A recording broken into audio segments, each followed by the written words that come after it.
Hi, Misha here, and for the 4th of July I covered some of the aircraft of the U.S. Navy, and I did an overview of some of the aircraft carriers used in the Pacific. And I kind of teased that and didn't go a whole lot into it. Looked at the Lexington class, the Saratoga, looked at the Yorktown class, the Enterprise, and in that video I looked at the Essex class using the Essex, but that model was from De Agostini. It was one 1250 scale diecast. I had on order, and it finally came, the USS Intrepid, which is one 1100 scale diecast from Eaglemoss, and it matches my Yorktown Enterprise here from Eaglemoss of the same scale. So with that, we're going to do more in-depth videos about the class and each ship. And this video is going to be on the Yorktown class, specifically CV-06, USS Enterprise. No bloody A, B, C, or D. The Essex class from Eaglemoss was hard to find. I can understand why it's a popular model, because it's really the most iconic carrier class of not only World War II, but also the Korean War and even into Vietnam.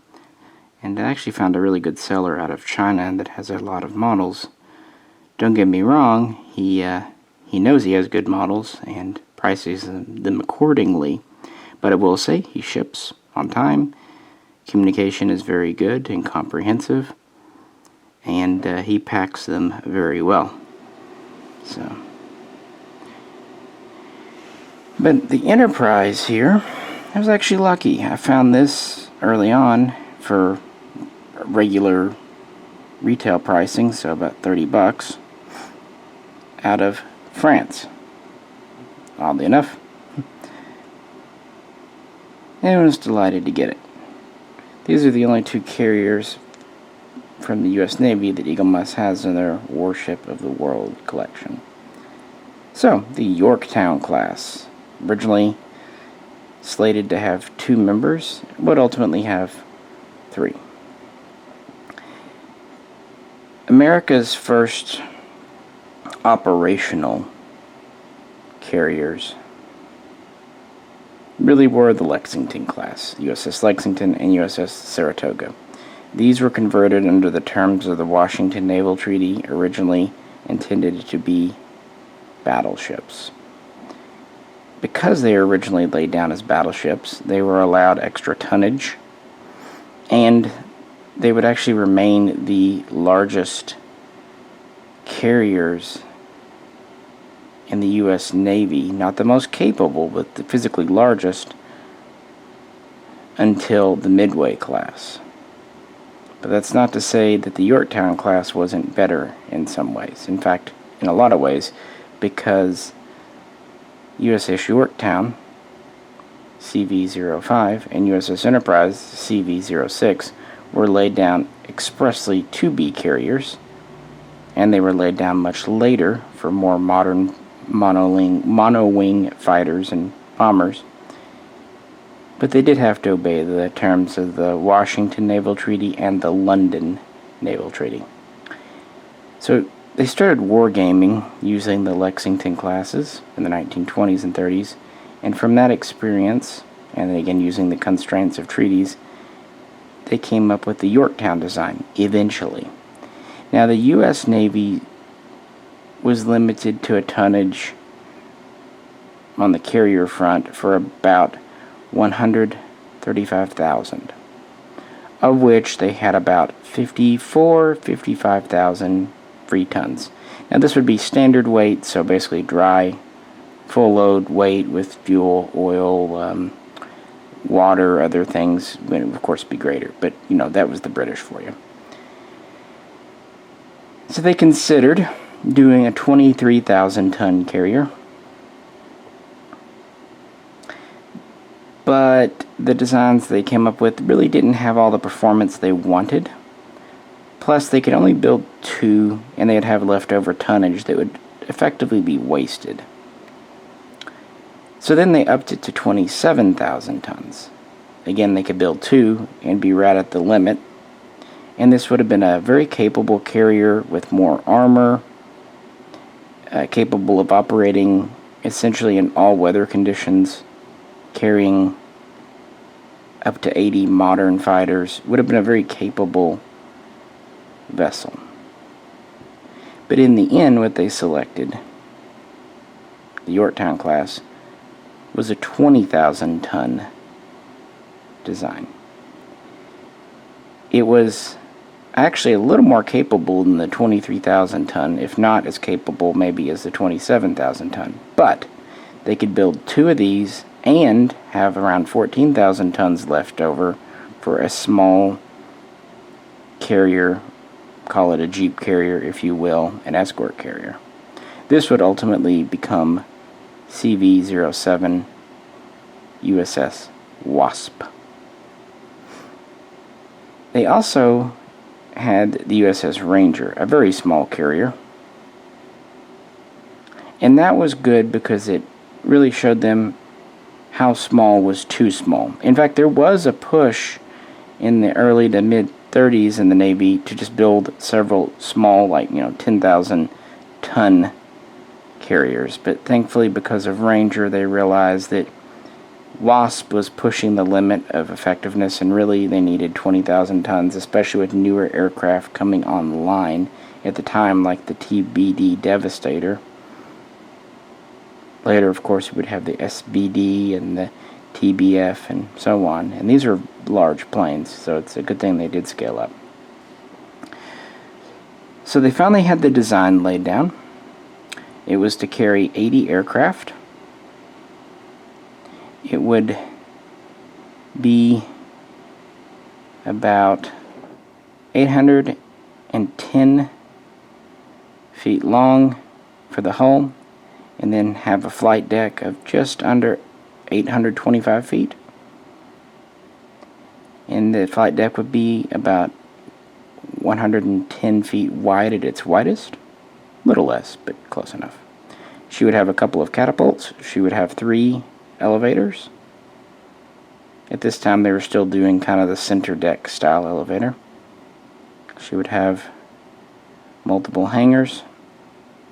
She would have 4 shafts, 4 propellers, capable of a top speed of 32.5 knots. Not bad for a carrier in that era. She would have the standard anti-aircraft defenses that, of course, would get continuously upgraded during World War II.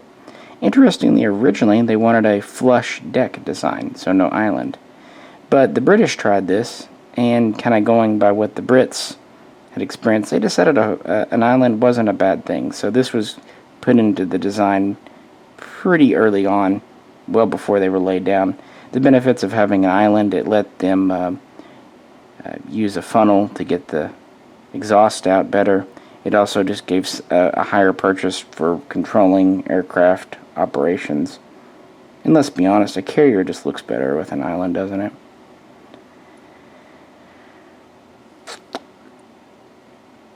She had what armor they could give her, including anti-torpedo defenses, but again, they were operating under tonnage limits and restraints. Therefore, in 1934, Yorktown was first laid down, followed very soon by Enterprise.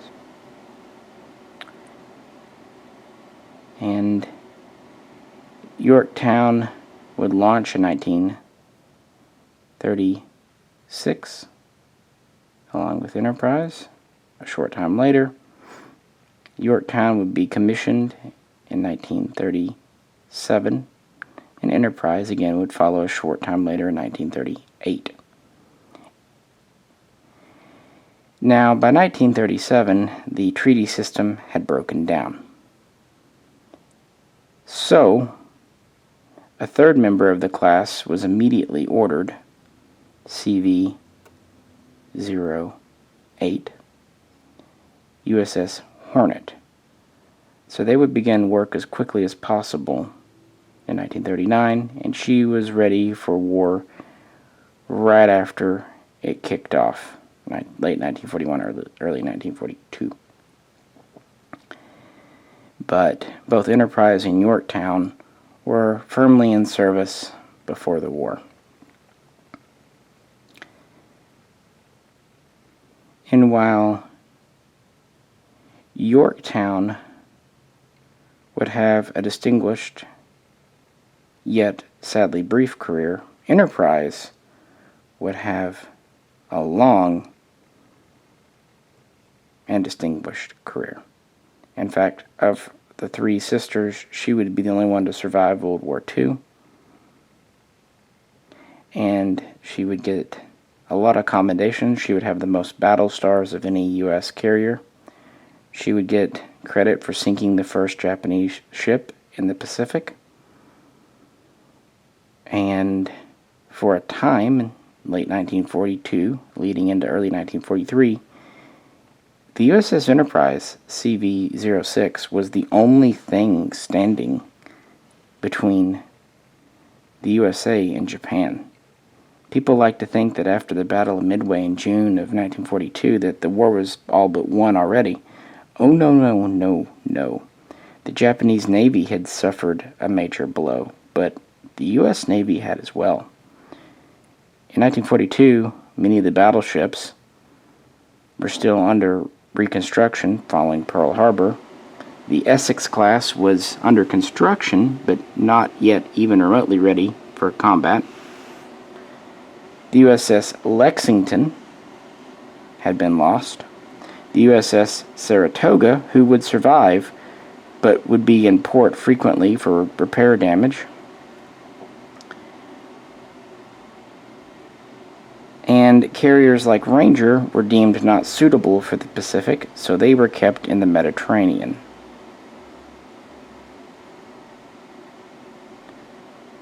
So, what exactly did Enterprise get done? Enterprise's very first assignment was to the Atlantic Fleet, but by 1940 she was transferred to the Pacific. One other constraint that American warships had, they had to be narrow enough to fit through the Panama Canal. This is why even though her flight deck was nearly 110 feet wide, her hull was under 90 feet. Anyway, while she was used as a carrier, the Americans weren't stupid. They knew Japan was becoming aggressive. So they started transferring modern aircraft to their outposts, including Wake Island. And Enterprise was used as an aircraft ferry in 1941. And actually, she was just coming back from a run to Wake Island to deliver more Hellcats, F4Fs, when Pearl Harbor happened. And the Japanese Navy wasn't stupid either. They wanted to attack the U.S. carriers. In fact, Hiryu, one of her main objectives was to go after the carriers, but they weren't in port, thankfully. So she would get back really just a few hours after the attack was over, still putting out fires. Her crew really burned the midnight oil, not only helping Pearl Harbor survivors, but refueling the ship and getting her ready for war. And by December 9, she was already setting sail. And actually on December 10, 1941, planes from the USS Enterprise were credited with the first sinking of a Japanese warship in the Pacific, the submarine I-70. And from there she would go on to be in all early engagements, for example, trying to support operations around Wake Island and the Marshall Islands. But of course, America was fighting a very desperate war. They would have Saratoga, Lexington, Enterprise, Yorktown, and they would be joined soon by Hornet. But of course, the Japanese Navy was still on the warpath. The Enterprise would miss the Battle of the Coral Sea. She had been, in April of 1942, escorting her new younger sister, Hornet, who was delivering planes for the Doolittle raid. I still think it's amazing they were able to get B-25s to operate off these flight decks. But since that was occupying Hornet's attention, Enterprise was there with her fighters to provide cover. And so she missed the Battle of the Coral Sea, where Lexington was ultimately lost, and Yorktown was damaged.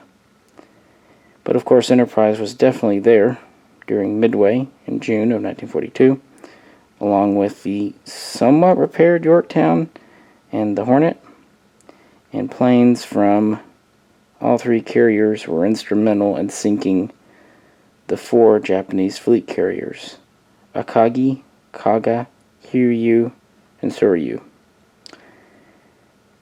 Unfortunately, Yorktown, already damaged, was lost, and of course, Enterprise and Hornet had their own battle scars. It's worth noting that even though this design was planned for 80 aircraft, through some inventive storage and keeping some planes on the deck, they were able to up that to 90 in the war. So moving on to August, she's next in the Battle of the Eastern Solomons, where she is damaged. She goes back for repairs, but these are very brief because she's needed desperately for what would become the Battle of the Santa Cruz Islands. Again, she is damaged, but she made out better than Hornet, who was lost. So she, again, will go in for repairs. It's also worth noting that her air group was detached and used in the naval battle for Guadalcanal. And while she took a few licks, she was instrumental in sinking the Japanese battleship Hii, the first battleship that Japan lost in the war. And she sank and damaged multiple Japanese troop transports, which ultimately caused them to turn back and would lead to the securing of Guadalcanal. But it was not an easy thing. But by February of 1943, the Japanese were withdrawing. The thing is, with the loss of Yorktown, Lexington, and Hornet, that only left Saratoga and Enterprise as main fleet carriers. But Saratoga had been even more severely damaged, and so she was in for pretty extensive repairs for about half a year. Meaning that for the late fall and winter of 1942, 1943, this was it. This was the one American fleet carrier that was active in operation on the Pacific. And she was damaged. She had patchwork repairs here and there, and she had not been able to be released to go in for an overhaul and refit. She really needed her engines looked after. She needed updates to her anti-aircraft guns. She was actually the first carrier to get a radar set way back in 1939, but of course this is aging tech, so she needed an update to her radar. But she would have to toe the line until the summer of 1943, by which time Saratoga was back and the first couple of Essex-class carriers were finally online. And so with that, plus the Japanese Navy kind of finally quietening down, plus after they had lost so much, Enterprise was finally allowed to go into port and would be in for an over 3-month complete overhaul. Actually, I think it was closer to 4. But anyway, she was not ready again for service until the end of October 1943. And that was with crews working literally 24/7 around the clock. But you can't keep the Big E, the Gray Ghost down. So she was raring to get back into the fight and kind of avenge her fallen sisters. During her refit, in addition to just fixing the damage, they would integrate new improvements, like I said, new radar. They would give her new torpedo defenses, including better bulges, because this class was renowned for being susceptible to torpedoes. They would also give her the new radars, which would lead to her pioneering night attack operations, something very new in 1943. So once she returned to the Pacific, she would be the US's only truly night-capable carrier, and conducted several raids accordingly. She was also at pretty much every major campaign in 1944. Of course, the Battle of the Philippine Sea, wherein the Great Marianas Turkey Shoot occurred, which pretty much broke the back of the Japanese Navy's air power. And then she would be at the Battle of Leyte Gulf, where the Japanese Navy would pretty much lose their remaining carriers and cruisers and many of their battleships. It was not a good day for them. So the Enterprise was doing a very good job of avenging her sisters. And if that wasn't enough, members of the new Essex class were given the names Yorktown and Hornet, just to confuse and discombobulate the Japanese even further. So it's kind of like, well, if you sink it, we'll just build a bigger, better one. So by the end of 1944, even though she'd suffered damage here and there because, well, it's a warship, she definitely dealt more than she took in, and she again was quite famous for her night operations. In the 1945, one of her biggest campaigns early on was the attack on the Truk Japanese naval facility, where they did a very good job of sinking or damaging many other ships, and just generally letting the Japanese know that it was not safe. But unfortunately, her luck would run out shortly after Okinawa. She would be there supporting the invasion in April, but then on May 14th, a Japanese kamikaze would hit her in the front section, right near the front elevator. This would destroy the front elevator and do major damage to the flight deck and even more to the hangar deck below. She didn't sink, but she had to go in for emergency repairs. And when hostilities ended in August, Enterprise was still not quite ready for service again, so her career would end 3 months early in World War II. But her career in the Navy would not be over yet. She was refitted for Operation Magic Carpet, which was basically ferrying U.S. and some Allied soldiers home, something she did with pride that fall of 1945. And then in January of 1946, she would enter the New York Naval Yard.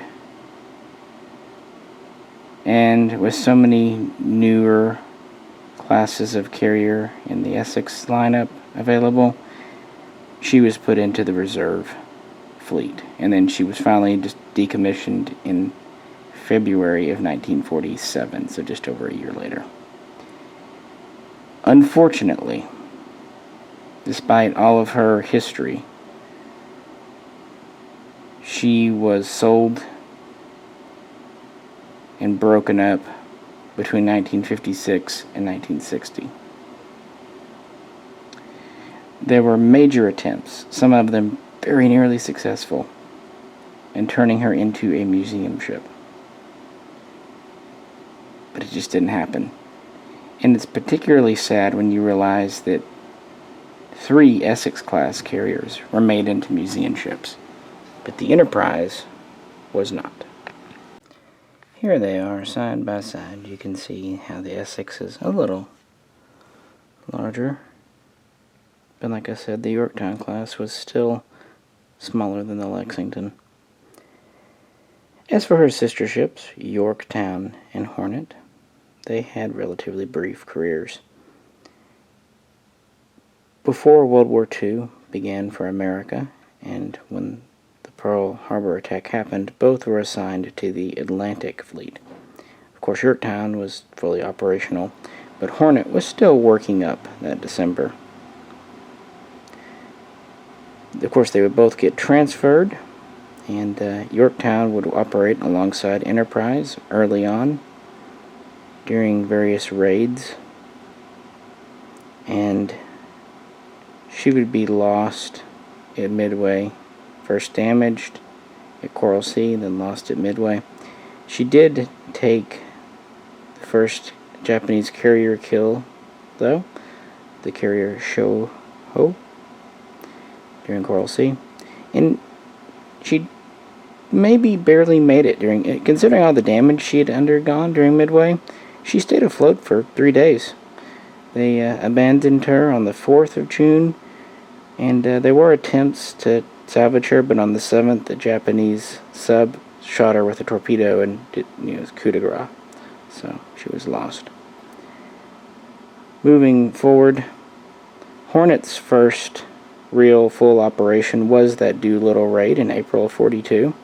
She would continue to see use in that summer, Eastern Solomons, but she would first be severely damaged at the Battle of the Santa Cruz Islands, and then eventually would sink after taking bomb and torpedoes on October 27th, 1942. So Hornet's career was less than a year.